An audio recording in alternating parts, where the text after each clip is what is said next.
అందం, ఆరోగ్యం, ఆత్మవిశ్వాసం అనూస్తో సాధ్యం. ట్రాన్స్ఫర్మేషన్ సర్వీసెస్ పైన ఫ్లాట్ 50% డిస్కౌంట్. అనూస్ సిన్స్ 1982. నమస్తే రమగారు. నమస్తే జయ. రమగారు, ఇప్పుడు మనకు ఆరోగ్యం బాగోలేదనుకోండి, ఏం చేస్తాం? కొంచెం ఏదన్నా ఫీవర్ వచ్చి లేదంటే ఇంకొంచెం క్రిటికల్ అయినా లేస్తాం, మళ్ళీ కొన్ని రోజులకి ఏదో ట్రీట్మెంట్ తీసుకుంటాం, అంతా సర్దుకుంటుంది. కూర్చుంటాం, తాపీగా కూర్చొని ఎవరెవరు మనకి ఫోన్లు చేశారు, ఎవరెవరు మెసేజ్లు పెట్టారు, అసలు ఎవరు ఇంటికి వచ్చి మనల్ని పలకరించారు, ఈ డిస్కషన్ ప్రతి ఇంట్లో జరుగుతుంది. పరామర్శించటం. మనల్ని ఎవరు పరామర్శించారు, ఎవరు పరామర్శించలేదు. అమ్మ వీళ్ళు రాలేదు చూసావా, వీళ్ళు మనం పలకరించలేదు చూసావా, ఇలాంటివి మాట్లాడుకుంటూ ఉంటాం.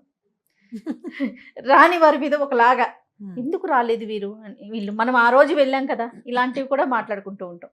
సహజంగా జరుగుతూ ఉంటుంది. అది ఎంతవరకు కరెక్ట్? కరెక్ట్గా ఉంది. ఈ రోజుల్లో పరామర్శలకి వాటికి వెళ్ళకూడదు కదా. మనం ఇప్పుడైతే వెళ్ళకూడదు. ఎవరైనా మరణించినా వాళ్ళ ఇళ్ళకి మనం వెళ్ళే పరిస్థితి కాదు, ఈ రోజుల్లో కాదు. అవును. ఈ పరామర్శ అనేది ఏంటంటే వాళ్ళు అవతల వాళ్ళకి మన మీద ఉన్నటువంటి కన్సర్న్ వాళ్ళ కన్సర్న్ తెలుసుకోవటం, తర్వాత వాళ్ళు ఎవరైనా వచ్చి నాయన కులాసాగా ఉన్నావా, ఎలా ఉన్నావా అని అడిగితే ఒక మారల్ సపోర్ట్, హ్యాపీగా అనిపిస్తుంది. అంతే కదా. అంతకంటే ఏమైనా ఉందా? ఏమీ లేదు. ఇదివరకటి రోజుల్లో చాలా కాలం తర్వాత కలుసుకునేవాళ్ళు. ట్రాన్స్పోర్టేషన్ చాలా కష్టం కదా. ఏదో వచ్చేవాళ్ళు, వచ్చినప్పుడు పాత విషయాలు కూడా, మీ నాన్న పోయాడు అప్పటి నుంచి రాలేదు నాయన అని ఒకసారి కావలించుకుని సంభావించడం అలా జరిగేది. ఇప్పుడు ఏంటంటే మన ఫోన్లు వచ్చినాయి కదా, ఫోన్లతోటి మెసేజ్లు, తర్వాత ఏమో ట్రాన్స్పోర్టేషన్ ఈజీ, కార్ వేసుకుని 100 కిలోమీటర్లైనా వెళ్ళి పరామర్శగా వెళ్ళిపోతాము, బాగానే ఉంది. కాకపోతే ఇప్పుడు ఒక అనారోగ్యం వచ్చి తగ్గింది, హాస్పిటల్లో ఉన్నారు, లేదా చంటి పిల్ల పుట్టింది, ఈ పిల్లలు పుడితే హాస్పిటల్కి కుప్పలు తెప్పలుగా వస్తూనే ఉంటారు జనం చంటి పిల్లని చూడడానికి. అవును. ఎంత బ్యాడ్ ప్రాక్టీస్ అది. నా ఫ్రెండ్స్ వస్తామన్నారని అత్తగారు, నా ఫ్రెండ్స్ వస్తామని భర్త గారు, దాని ఫ్రెండ్సు, చంటి పిల్ల తల్లి తాలూకు ఫ్రెండ్సు, పిల్లని అటెండ్ చేయడానికి వచ్చే అమ్మమ్మో చిన్నమ్మమ్మలో ఎవరో ఉంటారు, ఈ గుంపు ఇది. నర్సులు హాస్పిటల్స్ వాళ్ళు తిడుతుంటారు, అయినా సరే జనాలు వస్తూనే ఉంటారు. అసలు చంటి పిల్లాన్ని చూడకూడదు. మొన్నటి దాకా, అంటే ఒక 20-30 సంవత్సరాలు 25 ఏళ్ళ క్రితం దాకా, పురిటాలు 10వ రోజు స్నానం అయ్యేదాకా అత్తగారులు కూడా వచ్చి చూసేవాళ్ళు కాదు. 3వ నెల దాకా కూడా చంటి పిల్లని చూడని అత్తగారులు భర్తగారులు ఉండేవాళ్ళు. ట్రాన్స్పోర్టేషన్లు పాడు లేవు, తల్లి పిల్ల స్థిమితంగా ఉండేవాళ్ళు. ఇప్పుడు మీరు 10 మంది పోయి హాస్పిటల్కి వెళ్ళి పరామర్శించే పిల్లని చూస్తే ఎన్ని జబ్బులు వస్తాయి. పిల్లలకి జలుబులు కాదు రమ్మగారు, డెలివరీకే పక్కన ఉంటున్నారయ్యే. ఒకడు ఉంటాడు, నేను డెలివరీకి పక్కన ఉండేవాడు ఒకడు, వాడి ఫ్రెండ్స్ అందరినీ తెచ్చుకోడు కదా మొగుడు. ఒక్కళ్ళు ఉంటే పర్వాలేదు కదా జయ. ఇప్పుడు ఈ చుట్టాలందరూ వచ్చి చంటి పిల్లని చూసి బాలింతరాలని పరామర్శించి, ఆ అమ్మాయికి సత్తు ఉండదు, ఏదో పిచ్చి బట్టలు వేసుకుంటారు, ప్రశాంతంగా ఉండదు, వచ్చిన వాళ్ళందరినీ సంభావించడానికి లేచేస్తుంది, అలిసిపోతుంది. అస్సలు అలసట పనికి రాదు డెలివరీ అయిన వాళ్ళకి. ఇప్పుడు ఈ క్రమంలో ఎలా అయిందంటే అందరూ వచ్చి చంటి పిల్లని చూడడంతో వాళ్ళ పిల్లని చూడడానికి వెళ్ళారు, మా పిల్లని చూడడానికి రాలేదు. పిల్లని చూడడానికి ఎవరూ రాలేదు. ఎందుకు? చంటి పిల్లని చూడడానికి ఎవరైనా రావడం, అసలు ఎవరు రాకపోతే మంచిది. కానీ ఈ ఫార్మాలిటీస్ అలవాటైపోయి ఇలా రావాలని భావించడం మొదలుపెట్టారు బాగా. హాస్పిటల్కి వస్తే పిల్లకి ఎన్ని జర్మ్స్ సోకుతాయి. ఈ హాస్పిటల్కి వచ్చిన వాళ్ళు ఎన్ని మోసుకెళ్తారు ఇంటికి. వస్తే ఈ పసిబిడ్డని, డేస్ బేబీని, 1 రోజు 2 రోజులు పసిగుడ్డని అందరి చేతుల్లోనూ పెట్టేయటం, అన్నీ బ్యాడ్ ప్రాక్టీస్లే. ఇది పోతే హాస్పిటల్ నుంచి వస్తారు, ఏదో సర్జరీలు అయ్యి వస్తారా, వాళ్ళకి ఇన్ఫెక్షన్స్ వచ్చేందుకు అవకాశం ఎక్కువ ఉంటుంది. అవును. ఈ వచ్చిన చుట్టాల్లో ఎవరికైనా దగ్గో జలుబు ఉంటే ఈ కుట్లేసిన ఆపరేషన్ పేషెంట్కి అంటించారంటే అయ్యిందే వీళ్ళ సంగతి. కాబట్టి పరామర్శలకు వెళ్ళకూడదు. దీనికి ఒక చిన్న కథ చెప్తాను. కానీ కర్టసీగా మారిపోయింది కదా రమ్మగారు, చెప్పండి. అవునా కదా, మీరు చెప్పండి. మనం ఎక్కడో చోట మార్చాలి కదా. మార్చాలి. ఇప్పుడు మనం ఉన్న ఇద్దరిలోకి ఒక 3వ ప్రాణి వచ్చింది, ఖచ్చితంగా తన్ని వెల్కమ్ చెప్పాలని చెప్పి నువ్వు చెప్పు, మీరు చెప్పండి. ఎట్లాడో చెప్తారు. మీరు అమ్మా నాన్న ఉన్నారు, ఆ అమ్మాయి అమ్మా నాన్న, ఈ అబ్బాయి అమ్మా నాన్న, వీళ్ళ అన్నయ్య వదిన, వీళ్ళ అక్క తమ్ముడు, అయిపోయింది కదా చాలుగా. మళ్ళీ ఫ్రెండ్స్ లేరా? ఫ్రెండ్స్, కొలీగ్స్, చుట్టుపక్కల వాళ్ళు, వీళ్ళ కంపానియన్స్, వాళ్ళ చుట్టాలు. కానీ అలవాటైపోయింది రమ్మగారు, మీరంతా దీన్ని ఎక్కడ మారుస్తారో చూద్దాం జయ. మా ఇంట్లో చంటి పిల్ల పుట్టింది, మీ పిల్ల బాగుంది, మీరంతా రావద్దు, 15 రోజులు 20 రోజులు అయ్యాక వద్దురు గాని అని మెసేజ్ పెట్టండి, చూద్దాం ఏం చేస్తారు. రమ్మగారు చెప్పారు, లేకపోతే ఈ వీడియోని సాక్ష్యంగా చూపించమను. మీరు ఏ డాక్టర్ అయినా దీన్ని సపోర్ట్ చేస్తారా అడగండి. మీరు అదైతే 100% కదండి. మరి డాక్టర్ చెప్పిన మాట వినరా మీరు? వినాలి చెప్పు. వినాలి కానీ మధ్యలో రమగారు చెప్పడం ఏమిటి? డాక్టర్లు చెప్తారు కదా, ఇలా రాకండమ్మా అంటారు. విజిటర్ అవర్స్ లేవు, విజిటింగ్ అవర్స్ ఎందుకండి లేవు. మామూలు జనరల్ ఇష్యూస్ లో ఏదైనా సర్జరీ అయినా లేదు ఐసీయూలో పెట్టినా కూడా ఎవరిని అలౌ చేయరు, వద్దంటారు. బట్ ప్రధానమైంది మీరు అవుతాయి. మోసుకొచ్చే జర్మ్స్ తో పాటు మీరు మోసుకెళ్లేవెన్నో ఆలోచించుకోండి. అవును, చేయకూడదు. బ్యాడ్ పరామర్శ రాలేదు అని ఫీలింగ్ కూడా కాకూడదు. ఒక కథ చెప్తాను, వినేసే కదా. ఇంకా దీన్ని డిస్కషన్ పెడితే నేనేదో మానవ సంబంధాలు పాడు చేస్తున్నాననే ఫీలింగ్ వస్తుంది చివరికి. అమ్మ, మానవ సంబంధాలు బాగు చేసుకోండి, అవును. దానికి మంచిగా అంటే మాట్లాడుకోవాలి, దాన్ని సైంటిఫిక్ గా కూడా ఆలోచించుకోవాలి మనం. Main ఆలోచించాలి. అది. అమ్మాయికి రెస్ట్ కూడా కావాలి కదా, ఖచ్చితంగా పేషెంట్లకు కదా. రెస్ట్ కావాలి, పరామర్శించాలి. ఇదివరకట్లో లాగా ఉత్తరాలు రాయండి. నేనైతే ఈ కరోనా రోజుల్లో అందరూ ఉత్తరాలు రాయడం నేర్చుకున్నారేమో అనుకుంటున్నా. పోస్ట్ మ్యాన్లు కూడా తిరగట్లేదు కొన్ని ఊళ్ళల్లో. ఉత్తరం రాయండి, ఏం చక్క స్నేహ సంబంధాలు బలపడతాయి, అందరికీ రాత ప్రాక్టీస్ అవుతుంది. నొక్కి నొక్కి వేడిపోతున్నాయి ప్రతి వాళ్ళకి. రాస్తే కొంచెం చక్కగా స్కిల్స్ డెవలప్ అవుతాయి, బ్రెయిన్ యాక్టివ్గా అవుతుంది. పూర్వం ఒక రాజుగారు ఉండేవారు, ఓ జమీందార్ గారు. జమీందార్ గారికి 3-4 పిల్లలు ఉన్నారు, 4 పిల్లలు ఉన్నారు. పై 2 అమ్మాయిలకి పెళ్ళిళ్ళు అయిపోయినాయి. 3వ అమ్మాయి వ్యక్తురాలే వివాహానికి సిద్ధంగా ఉంది. 4వ వాడు అబ్బాయి. పిల్లవాడు పుట్టినప్పుడే రాణిగారికి కొంచెం అనారోగ్యం వచ్చింది కొద్దిగా. కాస్త కష్టమైన పురుళ్ళు ఆవిడకి.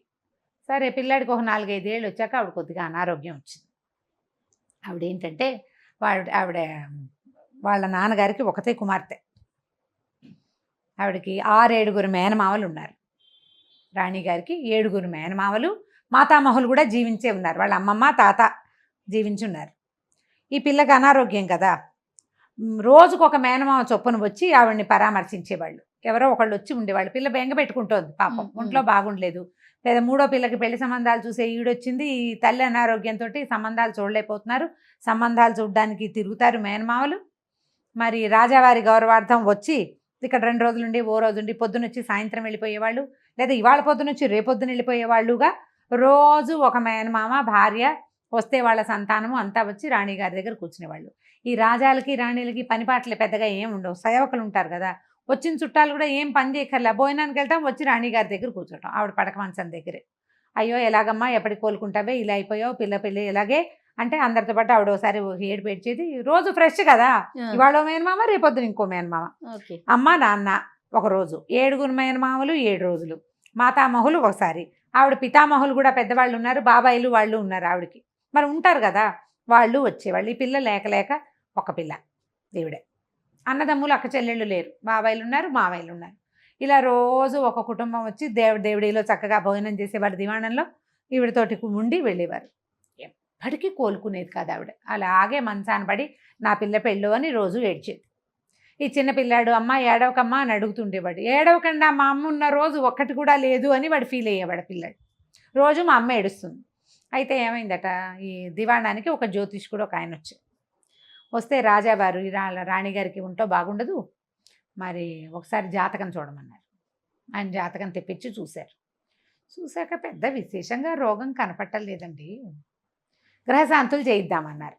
గ్రహశాంతులు చేయించాలంటే శాంతి అంటే చాలామంది బ్రాహ్మలు వచ్చి బోళ్ళంతా చేస్తారు. మరి కుటుంబం అంతా రావద్దు. ఆవిడ పుట్టింటి బలగం అంతా వచ్చి శాంతి పూజలు చేస్తే ఆ వాళ్ళు ఎంత అలసిపోయిందో. పిల్ల మేనమామలే ఎత్తుకుని తీసుకొచ్చారు 4 పిల్లల తల్లిని. ఆవిడ్ని తీసుకొచ్చి హోమం దగ్గర కూర్చోబెట్టారు.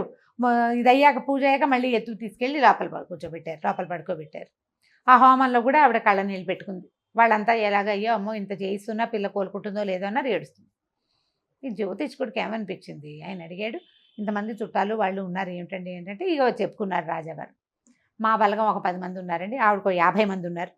రోజు 50 కుటుంబాల వాళ్ళు రోజుకో కుటుంబం చొప్పు నుంచి పరామర్శిస్తూ ఉంటారు. మరి వాళ్ళ ధైర్యంతో ఆవిడ బతికుందండి. ఎవరో ఒకళ్ళు వచ్చి చూడకపోతే, ఎప్పుడైనా ఏదో వానా వంగుడు వచ్చి మేనమావ రాకపోతే దిగులు పడుతుంది ఆవిడ. ఇవాళ ఎవరు రాలేదని. వస్తారండి వాళ్ళంతా శ్రద్ధగా. అయితే సరే, అక్కడున్న రాజవైద్యుడు జ్యోతిష్కుడు 10 నిమిషాలు మాట్లాడుకున్నారు. ఆవిడ జబ్బు ఏమిటి లక్షణం అసలు కనపట్టాలేదండి జాతకంలో. ఏదో చిన్న జబ్బే కానీ ఇంత తీవ్రంగా మంచాన పడిపోయి ఆవిడ కోసం జనమంతా శోకాలు పెట్టి గ్రహబాధలు అవి తొలగేలాగా చేయవలసినంత హడావిడైతే లేదు మరి జాతకంలో. అంటే రాజవైద్యుడు చెప్పాడు, చిన్నదేనండి, అమ్మగారు ఎంచేతో కోలుకోవట్లేదు అన్నాడు. అన్నాక వాళ్ళిద్దరు కాస్త గూడు పుటాన్ని చేసి, అయ్యా నేను ఒక విషయం చెప్తానండి, అమ్మగారి జాతకం ఇప్పుడే నాకు తెలిసింది. ఈ జబ్బు పాపాత్ముల గాలి సోకకూడదు, దీనికి. ఈవిడికి చాలామంది జనాలు వచ్చి వెళ్ళటంతో పాపాత్ముల గాలి సోకి జబ్బు రేగుతోంది రోజు. ఆవిడ జాతకం చాలా ప్రత్యేకమైందండి. ఒకే ఒక్క గ్రహం ఒక ఉండకూడని చోట ఉంది ఒక చోట. దానివల్లే ఇది నేను వైద్యుల వారితో మాట్లాడాక ఈ కన్క్లూజన్కి వచ్చాను. మరి ఆలోచించుకుని పుణ్యాత్ములను వచ్చేలాగా ఏర్పరచుకోండి. ఏ పాపాత్ములు వచ్చినా కూడా ఈవిడికి రేగుతుంది పాపం. ఇంతమంది జనం ఉన్నారు, పని వాళ్ళు ఉన్నారు, చుట్టాలు ఉన్నారు, పక్కలు ఉన్నారు. 50 కుటుంబాల బలగం అమ్మగారిది. మరి మీకు 10 కుటుంబాలు ఉన్నాయి. ఇవి కాకుండా దివాణానికి వచ్చేటువంటి మంత్రులు, సామంతులు, వాళ్ళు వీళ్ళు చుట్టుపక్కల రాజ్యాల మండలాధీశులు కదా, వీళ్ళంతా ప్రోటోకాల్ ఉందిగా. వాళ్ళంతా రాణి అమ్మగారిని ఒకసారి దర్శించి ఆవిడని ఒకసారి ఏడిపించి వెళ్తారు. అనేసరికల్లా రాజుగారు వెంటనే ఫర్మానా రాయించారు, చుట్టాలందరిళ్ళకి పంపించారు. పాపాత్ములు గాలి సోకూడదుట, ఆలోచించుకుని రావాల్సింది అని. తర్వాత 20 రోజుల పాటు ఒక్కళ్ళు రాలా అక్కడికి, ఎవరు రాల. ఈవిడ మొదటి రోజు ఎవరూ రాలేదని చూసింది, కాసేపు పడుకుని నిద్రపోయింది. మధ్యాహ్నం భోజనం వేళకి వంటలకు వచ్చి అమ్మగారు అన్నం తిందురుగాని రండి అంటే సరే లేచి కూర్చుంది. శుభ్రంగా అన్నం తినేసింది. కుమారుడు వచ్చి కబుర్లు చెప్పాడు.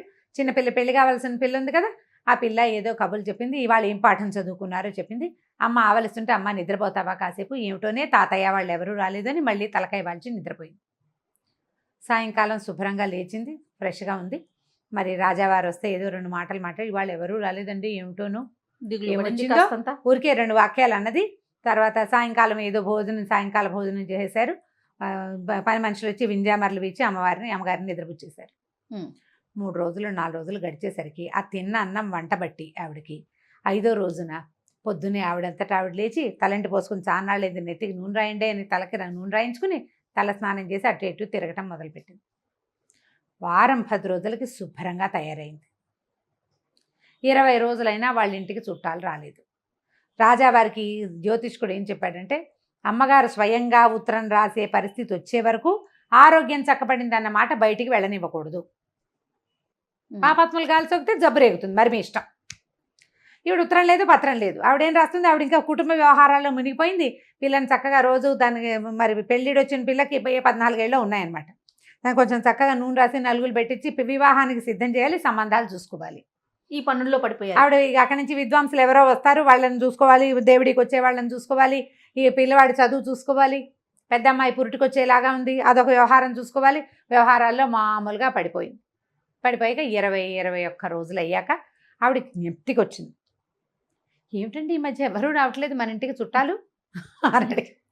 రాజావారు ఏం చెప్పారంటే, మీ చుట్టాలు మా చుట్టాలు అందరూ పాపాత్ములేనండి. పాపాత్ములే, అందరూ పాపాత్ములే. మన వల్ల ఏదైనా ఈవిడికి జబ్బు రేగుతుందేమని భయపడి వాళ్ళు రావడం మానేశారు. మీకు జబ్బు ఉన్నది తక్కువ, రోజువారీ వచ్చి జనాలు దాన్ని రేగొట్టి మిమ్మల్ని ఏడిపిస్తారు. ఆవిడ ఏడుస్తుంది, అన్నం సాయించదు. అన్నం ఏడిచాక అన్నం సాయించదు సహజంగా. అవును, తినలేము మనం. ఏడుపుగా ఉంటే ముక్కు ఎగబీల్చేస్తామా, మొహం భారంగా అయిపోతుంది, ముక్కులో ఏదో బరువుగా ఉన్నట్టు ఉంటుంది. అన్నం ఇంత తింటారు, అదేం సరిపోతుంది. సాయంత్రం వేసరికి నీరసం వస్తుంది, ఏమీ తినలేకపోయానే అని ఏడుపు వస్తుంది. మళ్ళీ ఆటోమేటిక్గా మిగిలింది తినలేం. సాయంకాలానికి మళ్ళీ అన్నం పోయింది. అలాగే ఈవిడ పని అయిపోయింది అనమాట. చివరికి నెల తిరిగేసరికల్లా ఈవిడ కూతురికి పెళ్లి సంబంధాలు చూసేందుకు పూర్తిగా సిద్ధపడిపోయింది. దేవుడికి ఎవ్వరూ రాలేదు, అంతా ప్రశాంతంగా ఉందన్నమాట. తర్వాత ఆవిడ పిల్లకి పెళ్లి సంబంధాలు చూస్తాను మామయ్య, మా అమ్మాయికి ఏదైనా సంబంధాలు చూడండి అని ఈవిడ ఉత్తరం రాసేదాకా వాళ్ళెవ్వరూ ఈవిడకి జబ్బు కుదిరింది అనే సంగతి తెలుసుకోలేదు. కాబట్టి సంపూర్ణ ఆరోగ్యంతో బయటపడింది. ఆవిడకి ఏ జబ్బు లేదు, పరామర్శలు ఎక్కువై బాధ వచ్చిందనమాట. దానివల్ల వచ్చిన కొత్త ఇబ్బంది. కాబట్టి ఈ కథ గుర్తుపెట్టుకోండి. ఎవరినైనా పరామర్శించేటప్పుడు ఒక మెసేజ్ తోటి, ఒక ఉత్తరంతోటి, ఒక పలకరింపుతోటి వాళ్ళకి సరిపోతుంది. మీరు సరిపెట్టుకోండి, వాళ్ళు సరిపెడతారు, మీరు కూడా సరిపెట్టుకోండి. ఇంత చాలు. వాళ్ళు వచ్చి 4 యాపిల్స్ కాయలు ఇచ్చి మనతో మాట్లాడి కాసేపు కూర్చుని డిస్కషన్ పెట్టాలని మాత్రం అనుకోవద్దు. మనం కూడా అనుకోకూడదు. అదే మనం అనుకోవద్దు, భావించొద్దు, మనము అనుకోవద్దు, వాళ్ళు అనుకోక్కర్లేదు. ఈ కథను మాత్రం జ్ఞాపకం పెట్టుకోండి. ఏ పాపాత్మలు గాలి సోకినా జబ్బులు తగ్గవు. చాలా బాగుందండి. ట్రూ రమ్మగారు, మీరు చెప్పేది కరెక్ట్. ఇది ఆలోచించాలి. ఫార్మాలిటీస్ మనం అలవర్చుకుంటాం జయ. అవునండి. అదంతా ఎందుకు ఫార్మల్గా, ఏదో పిల్లలు పెద్దవాళ్ళు అయితే ఇంత ఫంక్షన్ చేయాలి, ఓణి వేస్తే ఇంత ఫంక్షన్ చేయాలి, పంచలు కట్టిస్తే ఫంక్షన్ చేయాలి, ఇవన్నీ కూడా మనం అలవర్చుకున్నవే. అంతే. చేయకపోయినా ఏమీ ఆగదు. దానికోసం ఎందుకంత తాపత్రయపడాలి? కుదిరితే చేస్తాం, లేకపోతే లేదు, అంతే.